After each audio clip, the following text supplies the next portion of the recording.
Hey everybody, and welcome to Dee Talk Live, Love Talk Mondays. How are we all doing? How are we all vibing? How is everybody? How are we doing with this Melbourne lockdown? I'm sure we are going splendidly, knocking, every goal and doing really, really well and, staying in there and keeping strong and being positive and really, really looking after ourselves. Tonight's question is another amazing love topic, but it's a difficult one at that. And it's something that tends to happen a lot to people and to females and males in the age group of about, what did I read? About 35, I think it was, to 55. So we're talking about midlife crisis. A midlife crisis is something that can be interpreted in two ways, because sometimes you need to get medical advice about it as well. In most cases, it might be depression. That's the reason why, because there's always a difference. And I've heard a few stories, and a while back when I was at my brother's house, a cousin of mine had mentioned a story to me, a couple of stories actually. And when we think of a midlife crisis, what do we picture? What comes to mind? What are our thoughts? What pretty much is the first thing that you think of? And in most cases, it's a man buying a fast car, like fast cars, and women, buying creams, or, making themselves look, better, or losing weight, or they're all signs, and it all forms the background when it comes, when this midlife crisis comes. It's all to do with the background. So if you can actually tell if it's, coming on board, or if it's happening, because it's something that really affects the individual's identity. And we always talk about identity so much as well on what Dee Thinks too, because it's part of, obviously, sociology. It's part of who we are as a person, and what we stand for, and what we actually believe in, and our morals and principles around our relationships as well. So it all comes together. It forms a foundation, somewhat sense. Okay, so a long time ago, we were speaking about this topic, and it's taken me a while at the moment to actually talk about it, because obviously we had many topics before this as well, and it's been just crazy.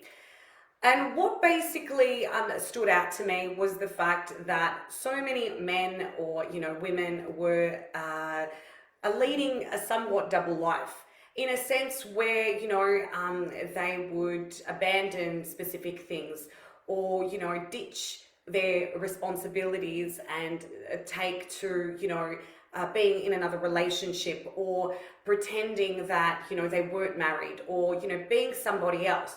So I actually spoke about a few analogies on the topic as well. It's like, having your cake and eating it too, sort of thing, in a somewhat sense, without the other person knowing.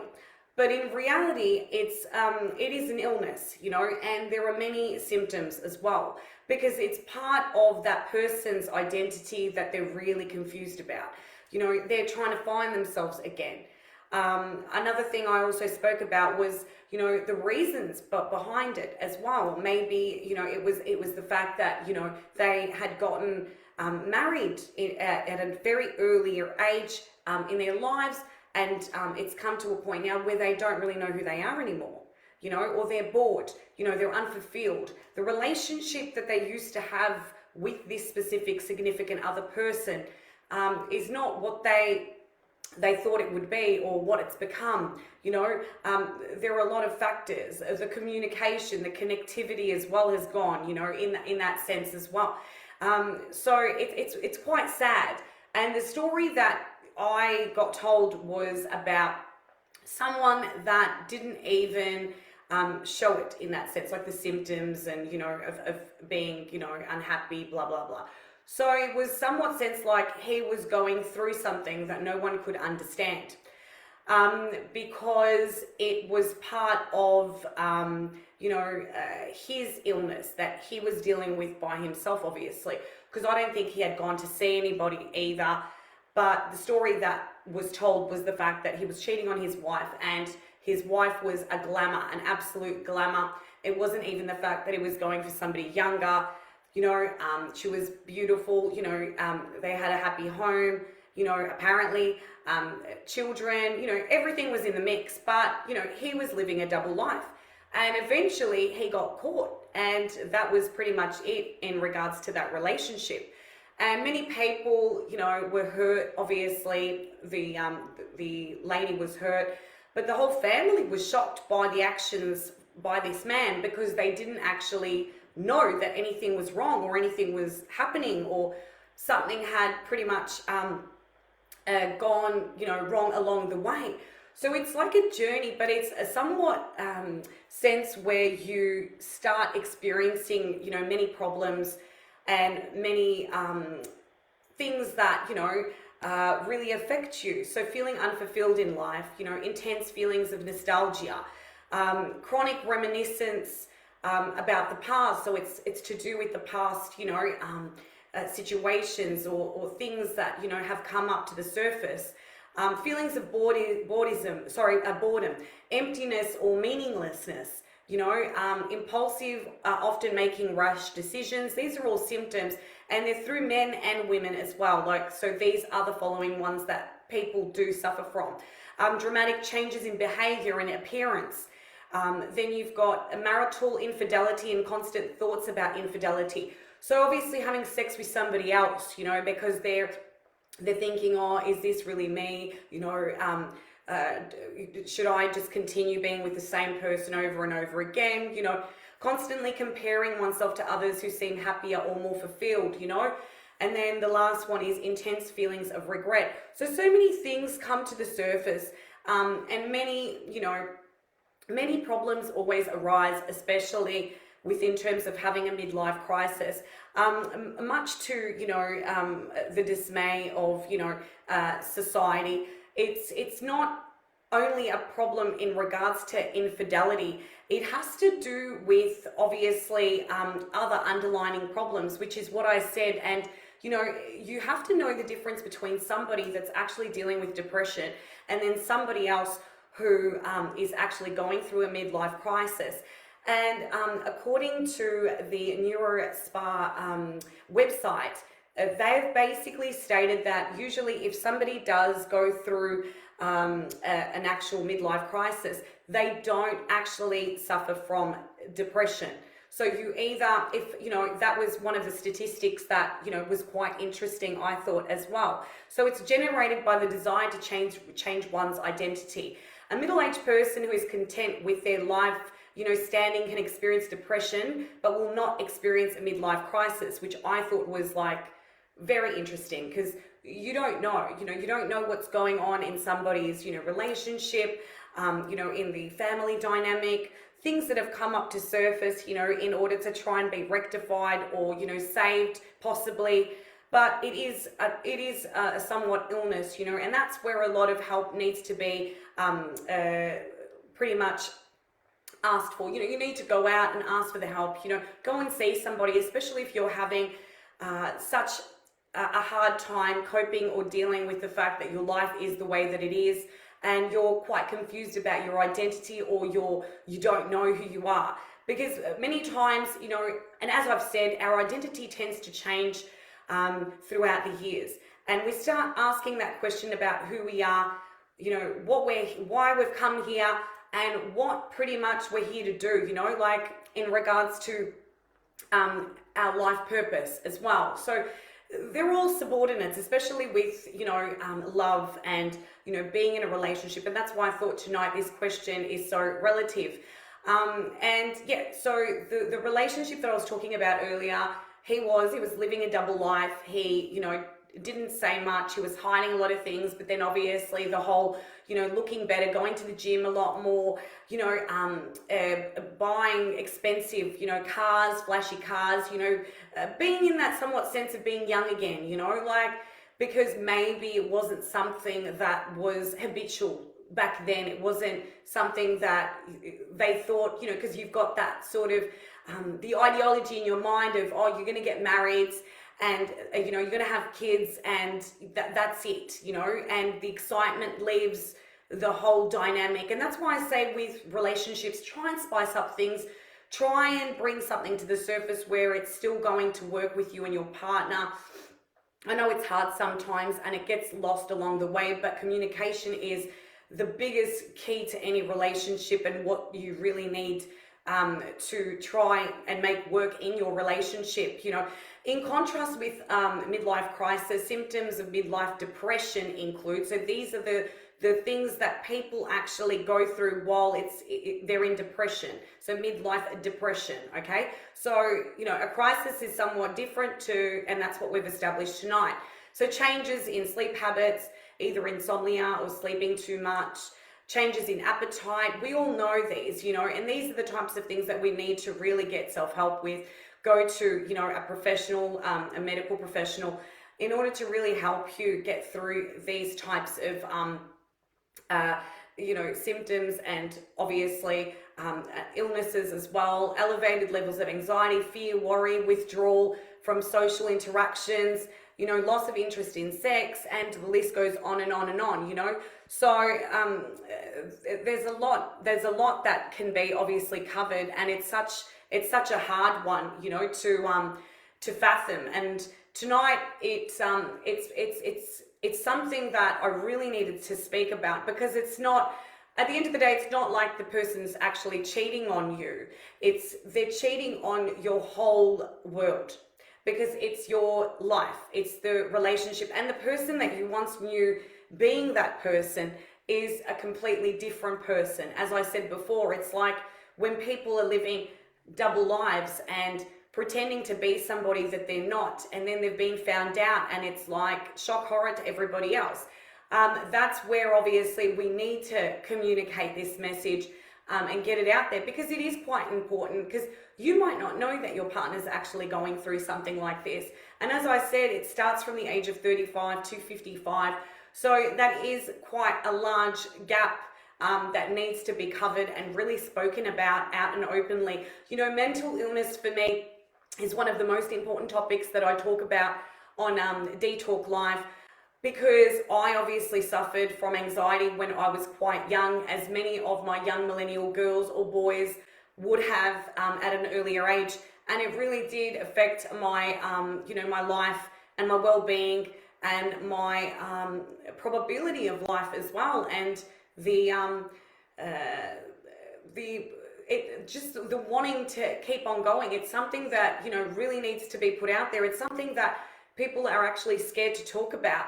And for me, I'm not scared, because, I know that, I've conquered my demons, and that's the reason why I want to help, other people understand that they can be open and honest and really talk about, these problems, because there is help out there. There are psychologists out there that you can talk to, or counselors, grief counselors, like I've spoken to really understand you and understand where you're coming from and what's really affecting you and bothering you, because that's what they're there for. They're professionals, So please go out there, seek that help, especially if you know that you have got this specific problem, and especially if your family does not know, or you are listening to me right now and you don't know how to deal with it yourself.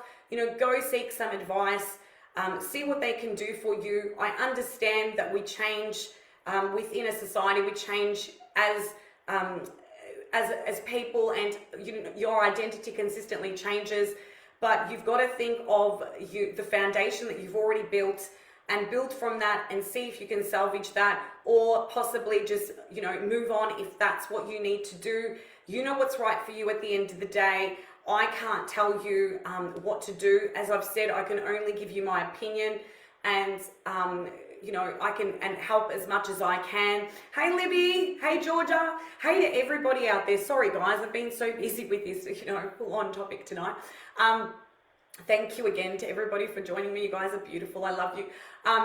So if it's something that's really, really bugging you, and you know that you have changed, some people don't even know, because as I said, it's an illness and stuff. But if you can see something, or if you know a friend or someone, give that helping hand, or, speak to somebody about, what's going on. you know, what's happening in your world, or, you know, and if they even tell you, you know, you give them that advice. You know what to say to these people, because as I said, that family was completely shocked. They didn't know what was happening because it wasn't something that they were expecting. But it does happen a lot, and as I've said, you know, I've heard many stories, and hence why I thought we'd talk about it tonight. Hey Tony, how are you? So yeah, having a midlife crisis is not something that's easy. It's hard, and you know, we've even spoke about the whole 7-year itch as well, and that sort of has some connection to having a midlife crisis as well, because obviously we change every so often. We change, identity changes, but in this sense, it's more about the initial, you know, the thought process, the feeling of emptiness, you know. So, you know, obviously depression comes into it as well, but that's a separate sort of issue if it's not actually a midlife crisis. Yeah, so yeah, as I said, just, you know, the symptoms can be dealt with, as I said, you know, by making no hasty decisions, you know, especially if you know that you have a family and, you know, you are thinking, oh, I don't care, and you're not thinking about it. You know, try and think about those things. Making, you know, a change for the sake of having done something isn't a good idea, you know. The bigger the decision, the more thought needs to be given to that idea as well, which is what I always talk about. You know, talk to someone, which is what I've said as well. You know, men and women in a midlife crisis often feel lonely or isolated. You know, find someone, you know, that you can get in contact with, you know, to open up to. And if you don't have anyone that you want to trust, as I said, see a professional mental health expert. They'll be happy enough to talk to you about what you're going through. Obviously, touch base with reality. Remember that your emotions are not necessarily grounded in reality. Get some objective input into the situation as well. Always interpret things, you know. Sometimes you always have to interpret things in a different way to understand specific situations and people. Be kind, so be kind to yourself, be kind to others at the same time, you know. If you've given thought of it, or dissolving or changing a big relationship and decided after reflection, so after really having thought about it, that you want to, you know, you want to do that, proceed it with kindness. Try and make the other person understand that it's actually not them, that it's you, you know, but make them really understand that you're going through something at the moment, and that, you know, they've got to understand and respect your wishes, as well as you respecting their feelings and their emotions and what they're going through, you know, because it is a massive deal. It's a big deal at the end of the day.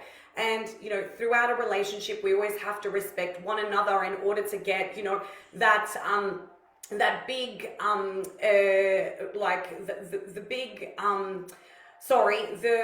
the actual stage where you're going to get that stage, the result that you want. Sorry, I couldn't even get it out. I'm like thinking, what am I talking about? Yeah, so the result, that specific, at the specific point where you're going to get to that stage where you're going to be able to, you know, if need be, leave that relationship or try and make it work with that significant other. It's been such a big topic tonight. Oh my God, it's been huge, and there's so much there has been so much to cover as well. And I feel like I can't even speak today. I don't know what's going on. It's like I'm, you know, it's crazy tonight, guys. Thank you again to everybody for joining me tonight. You guys are amazing. My God, I got it all out. It's a crazy, crazy, crazy night tonight. I hope you're all well. I hope you have a fantastic evening. Please join me again on Thursday for Dee Talk Live. I have a massive announcement to make on Thursday, so please stay tuned. You'll be able to see a sneak peek of it on our post on Thursday. It is going to be massive. It has happened, and we are so freaking happy, like very happy. And yeah, I want you guys to get involved as well, which I'm sure you all will. It's going to be so much fun, but it's a big announcement for us at What Dee Thinks. Yeah, thank you for your beautiful comments and your support and your love. And I will see you again on Thursday for Dee Talk Live. Thank you for believing in us. That's pretty much what I want to say. Thank you for believing us, because we believe in you guys as well. We're so humbled and so grateful to have you guys on board. Thank you again. What Dee thinks. Dee is out. Hope you guys have a beautiful evening, okay? Please take care of yourselves. I love you all so much. Bye.